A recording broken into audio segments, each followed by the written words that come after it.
ওয়াইল নামক জাহান্নাম বড় ভয়ঙ্কর জাহান্নাম।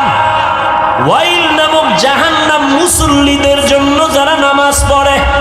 এবার বুঝেন, নামাজ পড়িয়াও ওয়াইল নামক জাহান্নামে যাওয়া লাগবে। যারা বাংলা পড়তে পারেন মোবাইলে এই সূরাটা ডাউনলোড করে তরজমাটা ব্যাখ্যা পড়ে দেখো বাংলায়। ফাওয়াইলুল লিল মুসাল্লিন, কেমন মুসল্লি যার জন্য ওয়াইল নামক জাহান্নাম আল্লাহ বানায় রাখছে। কেমন নামাজি মুসল্লি যার নামাজ হবে ওয়াইল নামক জাহান্নামে যাওয়ার কারণ। ও নামাজি ভাই, ইমাম সাহেবকে রাত একটু লম্বা নিলেই তোমার নামাজের ভিতরেই মাথা গরম। তা আল্লাহর সাথে কথা বলবে কখন? নামাজের ভিতরে হুজুরির উপরে গরম হয়ে গেছে। ভাইরা আমার, এই নামাজ হাসরের ময়দানে বিচার। প্রথম প্রশ্ন হবে নামাজের হালাতের হিসাবটা দেওয়া আগে। আর বেঈমানের মধ্যে ব্যবধান হলো নামাজ। বেঈমানেরা নামাজ পড়ে না, মুমিনেরা নামাজ কখনো ছাড়ে না। এরে নবীর উম্মতের দল, আল্লাহ তাআলা বলেন আমি কাউকে জাহান্নামে দিতে চাই না। তার এক দলিল গেল, সবার নামে জান্নাতে বাড়িয়েছে। তার আর একটা দলিল শুনেন, আল্লাহ তাআলা কিয়ামত পর্যন্ত ইসরাফিলের সিংহায় ফুৎকার দেওয়ার আগ পর্যন্ত তওবা নামের দরজাটা খুলিয়া রাখছেন। আল্লাহ পাক বলেন, ও বান্দা, তুই তো গুনার পাহাড় করছো, একদিনে করো নাই। একদিন, 2 দিন, 3 দিন, 1 মাস, 2 মাস, 1 বছর, 2 বছর করে করে গুনাহ করে করে করে করে এখন বিশাল পাহাড় বানাইছো। 40-50 বছরের গুনার দ্বারা বিশাল একটা পাহাড় হয়ে গেছে। আমি আল্লাহ তাআলা কেমন দয়ার দরজাটা খুলে দিছি জানো নি? যদি একটু তওবা করার মতো করতে পারো, আমি একটা সেকেন্ডের চোখের পানি যদি ছেড়ে দাও, আমি তোর 50 বছরের গুনাহ একটা সেকেন্ডের মধ্যে মাফ করে দিব।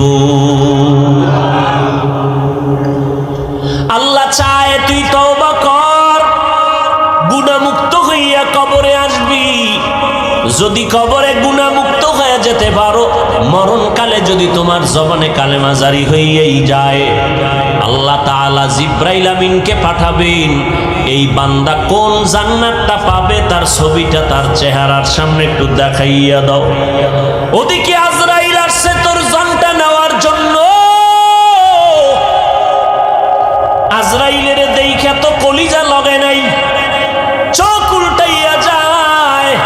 কিন্তু যেহেতু বান্দা আল্লাহর প্রিয় বান্দা মুমিন, আল্লাহ কয়, ফেরেশতা, আমার বান্দা আজরাইলের অবস্থাটা যেন অনুভব করতে না পারে, ভয় না পায়, জান্নাতের ছবিটা ধরে দাও। যখন জান্নাতের ছবিটা সামনে ধরে, তখন ওই মুমিন বান্দা জান্নাত দেইখা মুস্কি মুস্কি হাসে। তখন ওইটা দেইখা চায় তাড়াতাড়ি ধরতে যাবে। এর মধ্যেই ভেতরে একটা আনন্দ কাজ করে, এর মধ্যেই জানটা আজরাইল নিয়ে যায়, অনুভব করতে পারে না। আর যারা গুনাহগার, এদের যখন জান কবজে আজরাইল হাজির, আল্লাহ কয় কোন জাহান্নাম পাবে, জাহান্নামটা ধরে দাও। কোন আগুনে জ্বালানো হবে একটু দেখাইয়া দাও। কেমন আগুনে এই নাফরমান বেঈমানটারে আমি জ্বালাবো, জাহান্নামটা দেখাইয়া দাও। এরে নবীর উম্মতের দল, জাহান্নামটা দেইখা অন্তরের পানি শুকাইয়া পাগল। ওদিকে আজরাইলের চেহারাটার আকৃতি দেইখা পাগলের মতো হয়ে যাবে। জানা আয়েশা রাদিয়াল্লাহু আনহা বলেন, আমি একদিন তাকাইয়া দেখি আমার মায়ার নবী আমার রুমের একটা কোণায় বয়া চুপচাপ গুনগুন গুনগুন করে নবী কান্না করে। আমি আয়েশা ভয় পেয়ে গেলাম, না জানি কোনো বেয়াদবি আমি করে ফেলেছি নাকি। আমি আয়েশা নবীর পাশে গিয়ে দাঁড়াইয়া বললাম, ও মায়ার নবী, আপনি আমার রুমের মধ্যে বসে কেন কাঁদেন? আমি আয়েশা কোনো বেয়াদবি করেছি নাকি? না রে আয়েশা, তুমি কেন বেয়াদবি করবা বলো? আম্মা জান আয়েশা বলেন, ও নবী, আমার আমার মাত্র বয়স অনেক কম, 6 বছর বয়সে আপনার সাথে আমার বিবাহের বন্ধন হয়েছে, 9 বছর বয়সে আমি আপনার ঘরে আসছি। ও পর্দার আড়ালের আম্মা জানেরা, আম্মা জান আয়েশা কান্না করেন, নবী আমার বয়স অনেক কম। আম্মা জান আয়েশার 18 বছর যখন বয়স, তখন নবী দুনিয়া থেকে বিদায় নিয়ে চলে গেলেন। এরে নবীর উম্মতেরা, ও যুবকেরা, ও বৃদ্ধ বাবাজিরা, ও ব্যবসায়ীরা, ও পর্দার আড়ালের আম্মা জানেরা, আম্মা জান আয়েশা বলেন, নবী বেয়াদবি যদি না করে থাকি তো কেন কাঁদেন? নবী বলেন, ও আয়েশা, আমার হাসরের ময়দানের ভয়ঙ্কর অবস্থার কথা আমার মনে পড়েছে, এজন্য কান্না করি। আম্মা জান আয়েশা বলেন, নবী কেমন ভয়ঙ্কর? ও যুবক, পাও দুইটা আগাইয়া দাও, যদি বলো কোরআন মিথ্যা একটা প্রমাণ দাও, আমি এখন দাড়ি ফালায় দিব, নামাজ রোজা টুপি দাড়ি ফালাইয়া প্যান্ট শার্ট পরে চলবো। কিন্তু আজও পর্যন্ত 1500 বছর হয়ে গেল, একটা ভুল কেউ বের করতে পারে নাই, বরং শত লক্ষ লক্ষ বিধর্মীরা কালেমা পড়ে মুসলমান হয়ে গেল। ওই আল্লাহর কোরআন সত্য, কোরআনে জান্নাতের বয়ান আছে, জাহান্নামের বয়ান আছে, তাও সত্য। কে জান্নাতে যাবে, কে জাহান্নামে যাবে, তাও আল্লাহ বয়ান করেছেন, সত্য, কোনো মিথ্যা নাই। আল্লাহ নিজেই তো চ্যালেঞ্জ দিয়েছেন, একটা ভুল পারলে বের করে দাও কোরআনে, আমরা আর আল্লাহর কথা বলবো না, নামাজ পড়বো না, দাড়ি রাখবো না। কিন্তু না, ও যুবক, আমার মাওলার কথা সব সত্য, আমার মায়ার নবীর কথা সব সত্য। কারণ আমার নবী কেমন মায়ার নবী, 63 বছর জীবনে নবী একটা মিথ্যা কথাও বলেন নাই।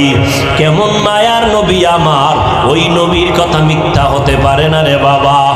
আল্লাহর নবী বলেন, আয়েশা, কিয়ামতের দিন সবাই উলঙ্গ হাসরের ময়দানে উঠবে, যেই নবীদের কোনো গুনাহ নাই, হাসরের ময়দানটা এমন অবস্থা হবে, সূর্যটা নিচে নেমে আসবে, ওদিক দিয়া জাহান্নামের আওয়াজ, আবার আমার আল্লাহ পাকের কাহরিয়াতের আওয়াজ। আল্লাহ বলবেন, লিমানিল মুলকুল ইয়াউম, আমার আল্লাহর কুদরতি আওয়াজ এত বিকট, এত প্রচন্ড বিকট আওয়াজ হবে, হাসরের ময়দানটা থরথর করে কেঁপে উঠবে, জাহান্নামের আগুনের গরম, ওদিকে সূর্যের গরমে মাথার মগজগুলো ফেটে ফেটে গলিয়া গলিয়া পড়ে যাবে। নবীরা পর্যন্ত যাদের কোনো গুনাহ নাই, যদি কেউ সন্দেহ করে তাদের ঈমান নাই, নবীরা পর্যন্ত বেগুনাহ মাসুম, উম্মতের কথা ভুলিয়া তারাও কাঁদবেন, আল্লাহ আমারে বাঁচাও। মুসা নবী উম্মতের কথা ভুলিয়া বলবে, আল্লাহ আমারে বাঁচাও, সইতে পারি না, হাসরের ময়দানের ভয়ঙ্কর অবস্থা সহ্য করতে পারি না। ইব্রাহিম নবী কাঁদবেন, আমাকে বাঁচাও। মুসা নবী, ইব্রাহিম নবী, ঈসা নবী, আদম নবী কাঁদবেন, আল্লাহ আমাকে বাঁচাও। আমার আম্মা জান বলে, নবী তখন আপনি হাসরের ময়দানে কি করবেন? আপনি তো রাহমাতুল লিল আলামিন। আমার মায়ার নবী কান্না করে বলেন, আয়েশা, ওই সময় আমি উম্মতের ভুলে যাব না রে আয়েশা, আমি তখন আমাকে বাঁচানোর চিন্তা করব না, আমি তাৎক্ষণিকভাবে আমি মাকামে মাহমুদে মাওলার দরবারে সিজদায় পড়ে যাব, আর কান্না করে বলবো, আল্লাহ আমার উম্মতের বাঁচাও, ও আল্লাহ আমার উম্মতের